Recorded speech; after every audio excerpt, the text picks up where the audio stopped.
an L1011 TWA. And he told me all the details. Well, he permitted me to hypnotize him, to take him, we call it regression hypnosis. It's a very powerful technique if the two people, the patient and the professional, trust each other. You have to trust each other 100%. You have to respect each other. But we did, and he agreed to be hypnotized. And he told me some details under hypnosis that he could not remember otherwise. They were in his unconscious or subconscious.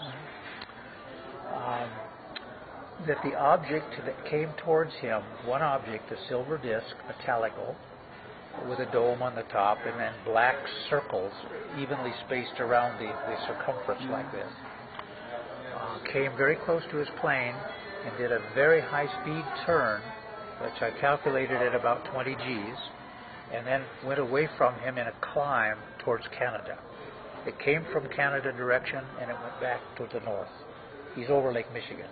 So that's a second case. Very important. It changed his life. When I said to him, Phil, what do you think UAP are? You know, and earlier he told me they don't exist. Now he says, there's no doubt in my mind they are extraterrestrial. Mm-hmm. There's no doubt, because he knows what human beings can do to make airplanes fly. We can't fly that fast. We can't do 20 G turns and so forth. He said it's extraterrestrial. And I said, Phil, how large do you think this object was? And he said, well, there's really no way to know. How do we know the size of something that we've never seen before? But he said, I have to give you an estimate. And it's about a stadium of 50,000 people. It's huge, just huge. It wasn't small. It wasn't like Carlos's. It was huge and moving with great smooth flight through the air. Powerful. Okay. There's another case. I don't know how many cases you want. No, I've got a whole lot. That's another question, Doctor. Yes. Do you know? Turn that off for the question. Go ahead and ask the question. Okay. The question, Dr. Haines, is that you know something about the letter that was written by Carlos Antonio de los Santos to the ex-president Gerald Ford. Well, I know, I've heard about the letter. I've not seen it. And we had some discussion about that letter yesterday, I think it was, with this film crew from Discovery TV. And I made the suggestion to Carlos and to the film crew that most of the presidents of our country, after they die, have libraries of all their papers collected in that library. And I know Ronald Reagan has a very beautiful library. I think it's in California. And George Bush. Well, it's very possible that Gerald Ford, for being from Michigan, would have a library, and the papers that we're talking about here might be in that library. It just takes the researcher to go look for it. Okay, go ahead, please.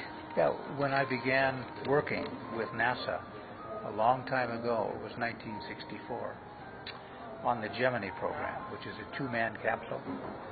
And the Gemini program was designed to work the details of rendezvous and docking around the Earth.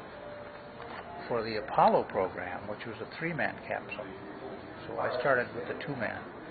But I did research related to navigation, space navigation, using a sextant. You know what a sextant is? Okay. Well, for the Apollo program to go to the moon,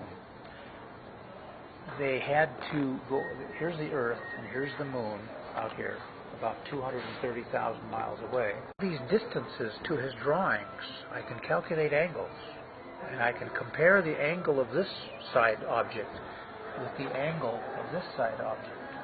You understand? Yes. Okay.